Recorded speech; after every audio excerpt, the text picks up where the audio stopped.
2021년 2월 5일 오늘 새벽 말씀은 마태복음 10장 16절에서 33절까지의 말씀입니다. 보라, 내가 너희를 보냄이 양을 이리 가운데로 보냄과 같도다. 그러므로 너희는 뱀같이 지혜롭고 비둘기같이 순결하라. 사람들을 삼가라.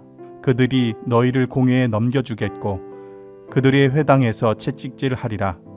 또 너희가 나로 말미암아 총독들과 임금들 앞에 끌려가리니 이는 그들과 이방인들에게 증거가 되게 하려 하심이라. 너희를 넘겨줄 때에 어떻게 또는 무엇을 말할까 염려하지 말라. 그때에 너희에게 할 말을 주시리니 말하는 이는 너희가 아니라 너희 속에서 말씀하시는 이 곧 너희 아버지의 성령이시니라. 장차 형제가 형제를 아버지가 자식을 죽이는 데에 내어주며 자식들이 부모를 대적하여 죽게 하리라. 또 너희가 내 이름으로 말미암아 모든 사람에게 미움을 받을 것이나 끝까지 견디는 자는 구원을 얻으리라. 이 동네에서 너희를 박해하거든 저 동네로 피하라. 내가 진실로 너희에게 이르노니 이스라엘의 모든 동네를 다 다니지 못하여 인자가 오리라. 제자가 그 선생보다 또는 종이 그 상전보다 높지 못하나니 제자가 그 선생 같고 종이 그 상전 같으면 족하도다. 집주인을 바알세불이라 하였거든 하물며 그 집 사람들이랴. 그런즉 그들을 두려워하지 말라. 감추인 것이 드러나지 않을 것이 없고 숨은 것이 알려지지 않을 것이 없느니라. 내가 너희에게 어두운 데서 이르는 것을 광명한 데서 말하며 너희가 귓속말로 듣는 것을 집 위에서 전파하라. 몸은 죽여도 영혼은 능히 죽이지 못하는 자들을 두려워하지 말고 오직 몸과 영혼을 능히 지옥에 멸하실 수 있는 이를 두려워하라. 참새 2마리가 한 아사리온에 팔리지 않느냐. 그러나 너희 아버지께서 허락하지 아니하시면 그 하나도 땅에 떨어지지 아니하리라. 너희에게는 머리털까지 다 세신 바 되었나니 두려워하지 말라. 너희는 많은 참새보다 귀하니라. 누구든지 사람 앞에서 나를 시인하면 나도 하늘에 계신 내 아버지 앞에서 그를 시인할 것이요. 누구든지 사람 앞에서 나를 부인하면 나도 하늘에 계신 내 아버지 앞에서 그를 부인하리라. 오늘 본문에서는 이리와 양, 뱀과 비둘기 이렇게 4가지의 동물이 언급됩니다. 이리는 비열함의 상징으로 복음을 방해하는 세력들을 나타냅니다. 반면에 양과 비둘기 그리고 뱀의 이미지는 복음을 전하는 제자들이 가져야 될 모습이라고 말씀하고 계십니다. 양과 비둘기는 순결한 이미지인 반면에 뱀은 간교함과 사악함의 이미지입니다. 어떻게 이렇게 서로 다른 이미지를 예수님의 제자들이 가져야 하는 것일까요?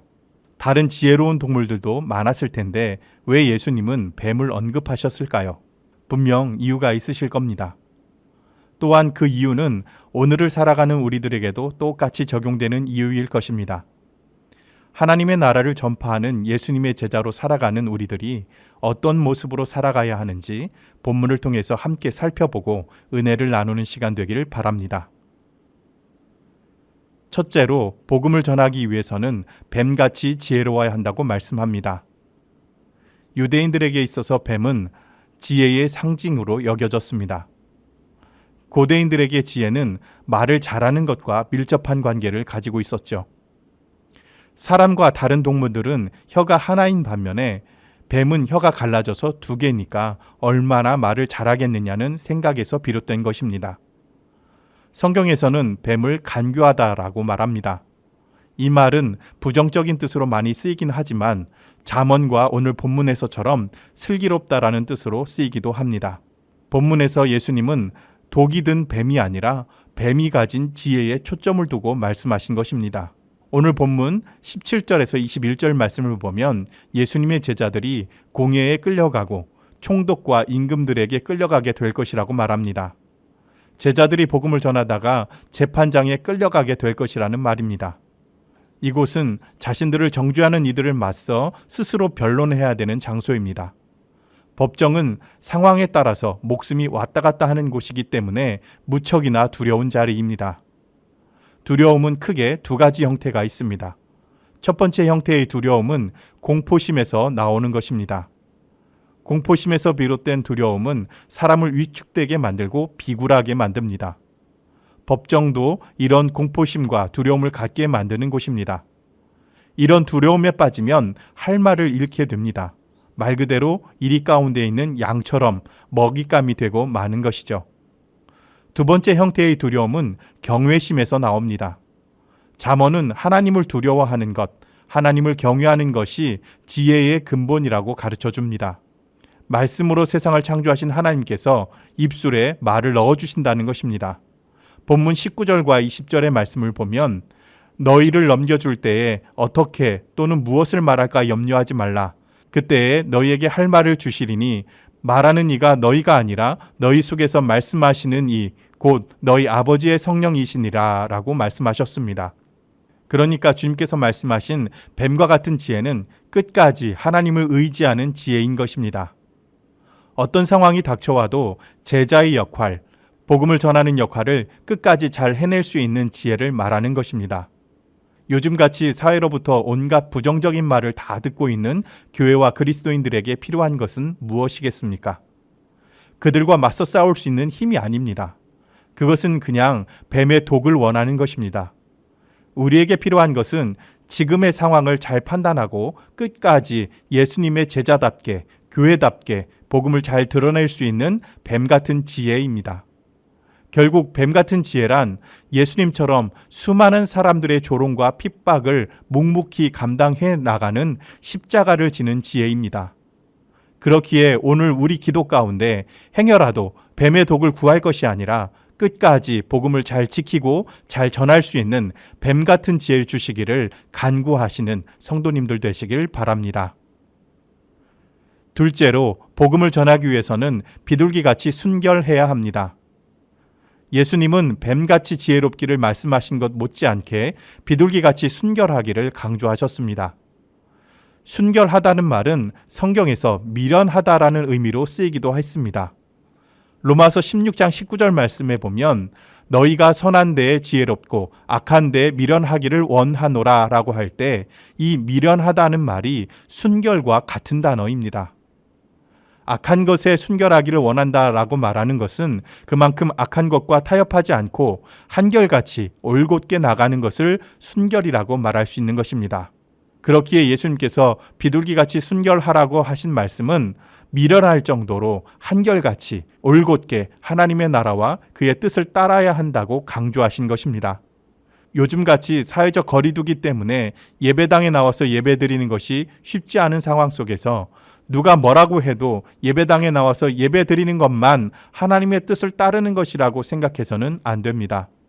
물론 비대면으로 예배드리는 것보다 예배당에 나와서 예배드리는 것이 하나님께 집중할 수 있고 하나님의 뜻을 풍성하게 알아가고 우리 자신을 돌아보는데 큰 도움이 됩니다. 하지만 예배는 그것으로 끝나지 않습니다. 만일 예배가 거기서 끝나는 것이었더라면 바리새인들과 서기관들이 예수님께 질책받을 이유가 없습니다. 이들이 예수님께 강한 질책을 받은 이유는 예배하는 대로 살아내지 못했기 때문입니다. 바리새인들과 서기관, 율법학자, 사두개인들과 같은 종교 지도자들은 율법으로 다른 사람들을 정죄하는 데 열심을 냈습니다. 그들은 하나님이 아니라 사람들에게 경건해 보이려고 노력했습니다. 그래서 예수님은 이들에게 회칠한 무덤 같다, 소경된 인도자 같다, 천국문을 닫고 자기도 남도 들어가지 못하게 한다라고 강도 높게 비판하셨던 것입니다. 예수님은 하나님 나라에서 일어나는 일들에 대해서 마태복음 11장 5절 말씀에서 맹인이 보며 못 걷는 사람이 걸으며 나병 환자가 깨끗함을 받으며 못 듣는 자가 들으며 죽은 자가 살아나며 가난한 자에게 복음이 전파된다 하라라고 말씀하셨습니다. 하나님 나라는 어그러지고 억압받고 고통당하고 수혜당한 이들이 회복되는 곳입니다. 예수님께서 제자들에게 더러운 귀신을 쫓아내며 모든 병과 모든 약한 것을 고치는 권능을 주신 것은 바로 하나님의 뜻을 행하며 하나님의 나라를 이 땅에 이루어 가도록 하신 것입니다. 이런 일들은 옳은 일이고 칭찬받아 마땅한 일입니다. 하지만 왕따 당하는 사람에게 관심을 가지면 왕따 시킨 사람의 눈밖에 나는 것처럼 억압받는 사람들에게 관심을 가지면 억압한 사람들의 눈밖에 납니다. 약한 것들을 고치려 하면 약하게 만든 이들이 눈에 가시처럼 여기게 됩니다. 그래서 예수님께서는 제자들을 향해 양을 이리 가운데로 보냄과 같도다 라고 말씀하신 것입니다. 아무리 옳은 일을 해도 세상의 권력자들, 힘 있는 사람들이 위협하면 무섭고 두렵습니다. 하지만 우리가 진짜 두려워해야 할 분은 우리의 머리털까지 다 세신 바 되신 하나님이십니다.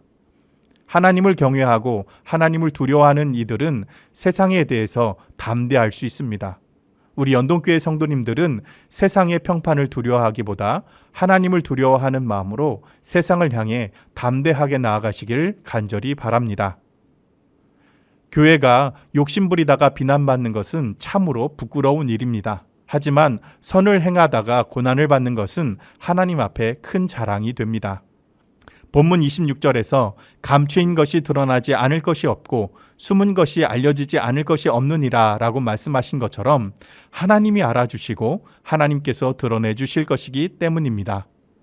세상이 알아주지 않고 오히려 적대한다 할지라도 우리를 너무나도 잘 알고 계시고 인정해 주시는 하나님을 두려워하는 마음으로 뱀같이 지혜롭고 비둘기같이 순결하게 살아가시는 복된 성도님들 되시길 간절히 부탁드립니다. 함께 기도하시겠습니다. 지혜의 근본이 되시는 하나님, 십자가의 도가 멸망하는 자들에게는 미련한 것이지만 구원받는 우리에게는 하나님의 능력이 되심을 믿습니다. 세상은 복음과 십자가를 멸시하지만 우리 그리스도인들은 복음을 들고 담대하게 살아가게 하여 주시옵소서.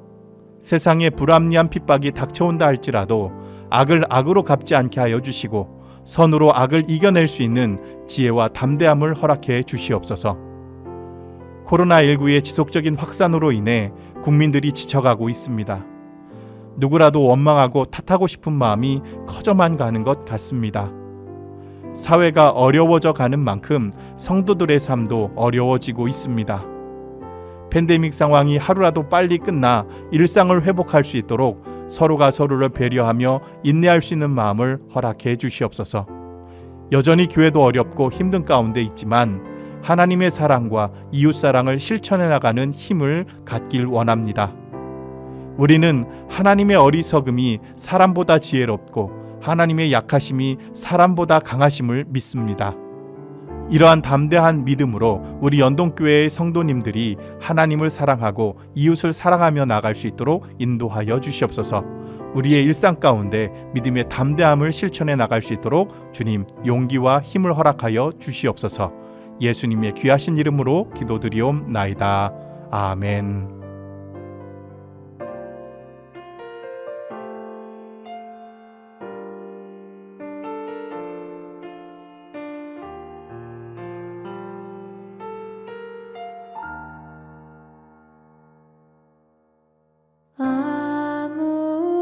아무것도 두려워 말라.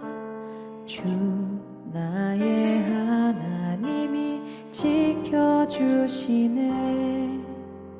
놀라지 마라.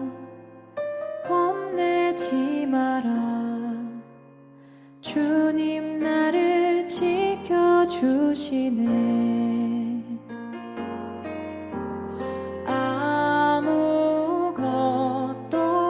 두려워 말라. 주 나의 하나님이 지켜주시네. 놀라지 마라. 겁내지 마라. 주님 나를 지켜주시네.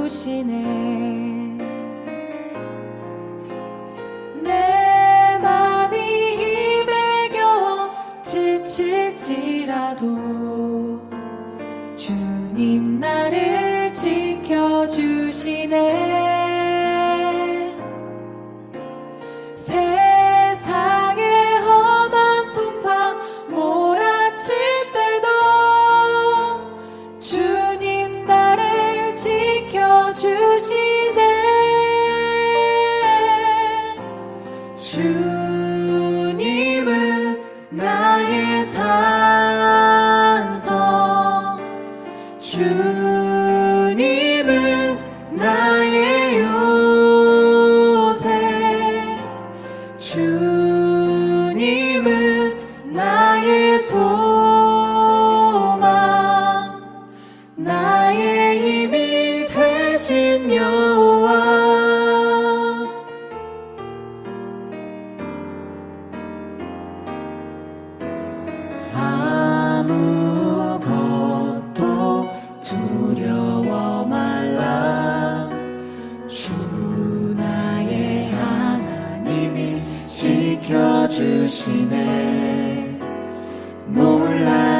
두려워하지 마라 겁내지 마라 주님 나를 지켜주시네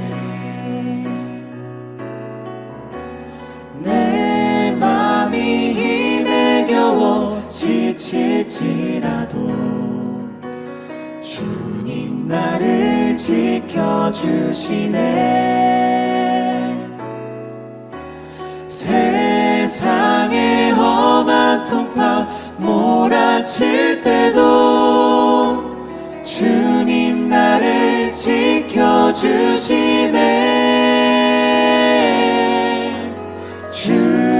주님은 나의 산성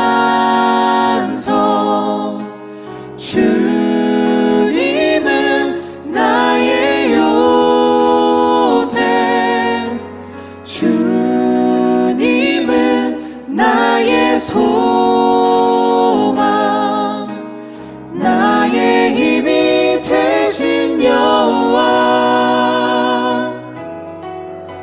주님은 나의 산성